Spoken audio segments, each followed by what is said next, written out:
रतनपुर नाम के गांव में एक किसान भोला रहता था। भोला के परिवार में उसकी पत्नी राधा, बेटी रूपा और बेटा राजू रहते थे। भोला दिन भर खेतों में बहुत ही मेहनत से काम करता था। उसके बच्चे रूपा और राजू गांव के ही एक स्कूल में पढ़ते थे।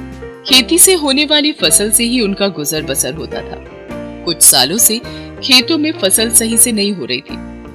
उस नुकसान की भरपाई के लिए भोला ने गांव के जमींदार से कुछ पैसा उधार लिया था, पर खेती में अभी भी नुकसान ही हो रहा था, तो वो जमींदार का कर्जा नहीं चुका पा रहा था।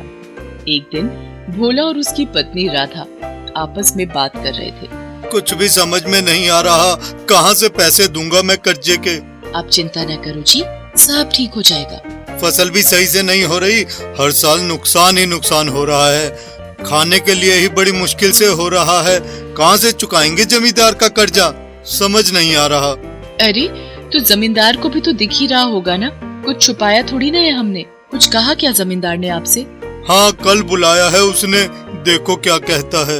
अगले दिन भोला जमींदार के पास जाता है। भोला, मेरा कर्ज कब चुकाएगा? साहब, अभी तो फसल ही सही नहीं हो रही, आपको तो पता है ना। अरे भाई, तो मैं कहा करूँ तेरी बात को? साहब, जैसे ही कुछ सही होगा मैं आपको आपके पैसे दे दूंगा। साहब, सब कुछ इस साल की फसल पर ही निर्भर है, फसल कटते ही मैं आपके पैसे चुका दूंगा। ठीक है, वरना तो पता हो ना, जो तूने मुझे साइन करके कागज दे रखे हैं, जहाँ में लिखो कि तू अगर कर्ज न चुका पाएगा तो तेरा खेत और घर सब मेरा हो जाएगा। जी साहब, पता है मुझे, बस थोड़ा सा समय और दे दो।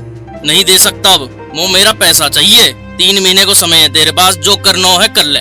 जी साहब। ऐसा कहकर भोला वहाँ से घर चला जाता है। भोला का परिवार बहुत ही गरीब था, बहुत ही मुश्किल से उनका गुजारा चल पाता था। उनके पास पहनने के लिए ना तो नए कपड़े थे और ना ही पैरों में पहनने के लिए जूते। भोला के बच्चे रूपा और राजू स्कूल में फटे पुराने कपड़े और जूते पहनकर जाते थे। एक दिन गांव में एक मेला लगा था। राजू अपने पिता से कहता है, बाबा बाबा सुनो ना।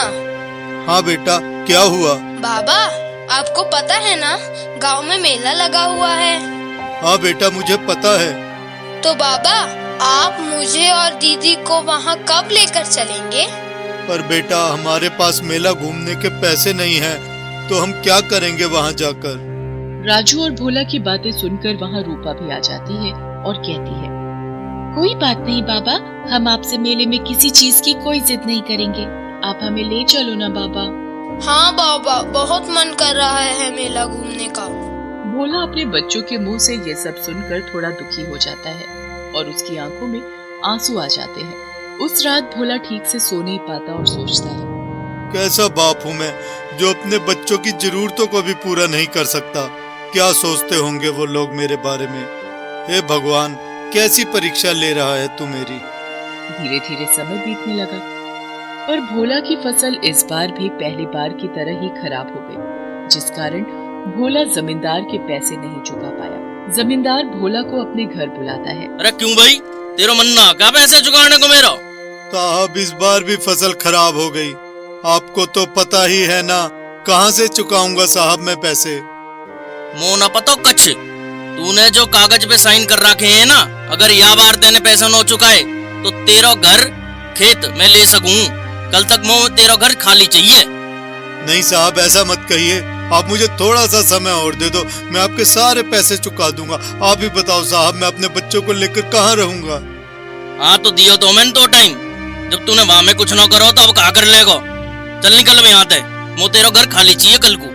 भोला आंखों में आंसू लिए वहाँ से चला जाता है और घर पहुंचकर अपनी पत्नी को सारी बात बताता है और घर खाली करने को कहता है। उसकी पत्नी कहती है, सुनो जी, कहाँ जाएंगे हम बच्चों को लेकर? कहीं भी रह लेंगे राधा, मगर अब हम यहाँ नहीं रह सकते, ये घर हमें खाली करना ही होगा।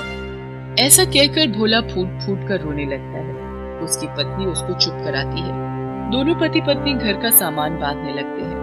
अगली सुबह वो लोग घर को छोड़कर गांव से बाहर जाने लगते हैं कि तभी उसकी बेटी रूपा के पैरों के जूते टूट जाते हैं। रूपा अब नंगे पैर ही चलने लगती है, जिसे देखकर भोला उसको अपने जूते दे देता है और वो अपने बाबा को इनकार कर देती है। चलते चलते वो लोग नदी किनारे पहुंच जाते हैं। वो लोग वहीं अपने लिए एक छोटी सी झोपड़ी बना लेते हैं। उधर नंगे पैर चलने की वजह से रूपा के पैरों में बहुत ही ज्यादा घाव हो जाते हैं, जिस वजह से उसको बहुत ही दर्द होता है। वो नदी किनारे बैठकर अपने पैरों को देखकर रो रही थी। कुछ दिन समय ऐसे ही बीतता गया। फिर एक दिन रूपा को पता चलता है कि उनके स्कूल में दौड़ने की प्रतियोगिता होने वाली है, जिसमें जीतने वाले को 20,000 रुपए मिलेंगे। ये सुनकर रूपा को बहुत ही ज्यादा खुशी हुई और रूपा ने रेस में दौड़ने का निश्चय किया। वो अपने पिता से कहती है, बाबा, मेरे स्कूल में एक दौड़ प्रतियोगिता होने वाली है, जिसमें जीतने वाले को 20,000 रुपए मिलेंगे। मैं उसमें भाग लेना चाहती हूँ। पर बेटी, बिना जूतों के तू कैसे उस रेस में हिस्सा लेगी? कोई बात नहीं पापा, मैं कर लूंगी, आप उसकी चिंता ना करो। पर बेटा, क्या जरूरत है तुझे ये सब करने की? बाबा, उन पैसों से हम जमींदार के पैसे चुका सकते हैं और उससे अपना घर वापस ले सकते हैं।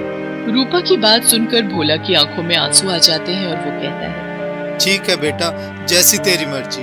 फिर अगले दिन से रूपा रेस में भाग लेने के लिए रोज अभ्यास करने लगी। जैसे जैसे वो अभ्यास करती, उसके पैरों के घाव और भी बढ़ने लगे। पर रूपा तो ठान चुकी थी रेस में हिस्सा लेने के लिए, इसलिए उसको अपने घावों से भी कोई फर्क नहीं पड़ता था। वो दिन रात रेस में जीतने के लिए मेहनत करती। रेस से एक दिन पहले रूपा के पिता भोला रूपा के पैरों को देखकर अपनी पत्नी राधा को कहते हैं, रूपा को कितना कुछ सहना पड़ा है मेरी वजह से। पता नहीं भगवान कैसी परीक्षा ले रहा है हमारी। मैं तो सही से अपने बच्चों को खाना भी नहीं दे पा रहा हूँ, पहनने के लिए जूते कहाँ से लाऊं?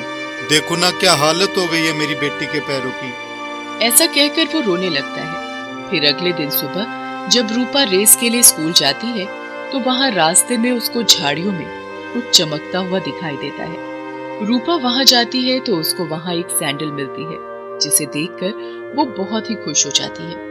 वो उन सैंडल्स को अपने बैग में डाल लेती है और स्कूल की ओर चल देती है। स्कूल पहुंचकर वो रेस में हिस्सा लेती है।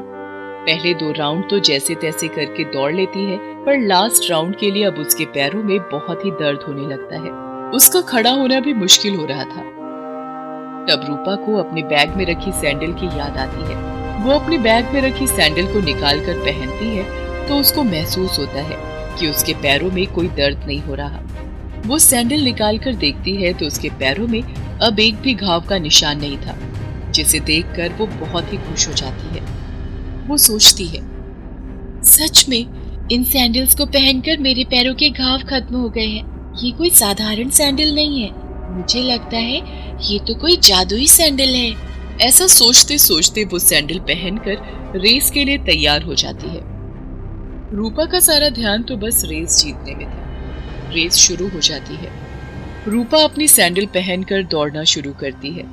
सब लोगों का ध्यान रूपा की तरफ जाता है, क्योंकि सैंडल पहनकर रेस में दौड़ना ये सबने पहली बार देखा था।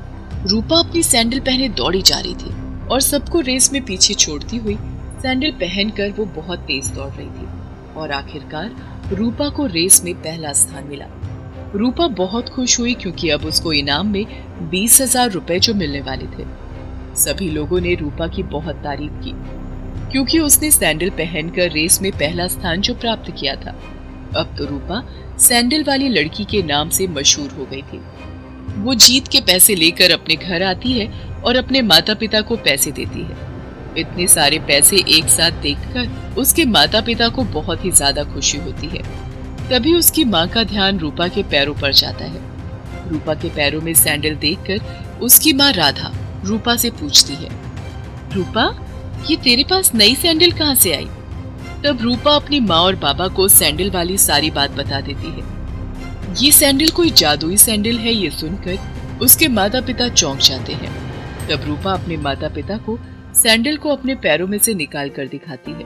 उसके पैरों में अब एक भी घाव नहीं था, जिसे देखकर उसके माता पिता खुश हो जाते हैं। तब जीत के उन पैसों से भोला अपना कर्जा चुका देता है और जमींदार से अपना घर वापस ले लेता है। धीरे धीरे जादुई सैंडल की मदद से उन लोगों की गरीबी भी दूर होने लगती है। अब वो लोग खुशी खुशी अपना जीवन बिताने लगते हैं।